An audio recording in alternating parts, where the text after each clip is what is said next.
ધોરણ 10 અને ધોરણ 12ની બોર્ડની પરીક્ષાનો રાજ્યભરમાં પ્રારંભ થઈ ગયો છે। ધોરણ 10ની પરીક્ષા જેનું બીજું પેપર આજે હતું। ગણિતનું પેપર આપીને વિદ્યાર્થીઓ જ્યારે પરીક્ષા કેન્દ્રથી બહાર નીકળ્યા ત્યારે તેઓના મોઢા પર સ્મિત જોવા મળ્યું। તેઓ હસતા બહાર નીકળ્યા એટલે કહી શકાય કે જે ગણિતનું પેપર આજે તેઓએ આપ્યું છે તે સારું ગયું હશે અને સહેલું નીકળ્યું હશે, માટે તમામ જે વિદ્યાર્થીઓ છે તેઓ ખુશ જોવા મળ્યા।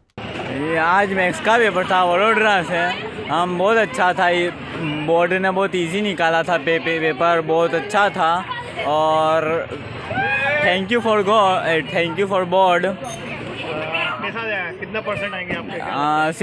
75 आ जाएंगे इजीली। कुछ आपको हार्ड लगा पेपर में? ना नो नहीं, इजी था। मेरा नाम उमेर है। कौन सी स्कूल में नंबर आया आपको? सबरी विद्यालय।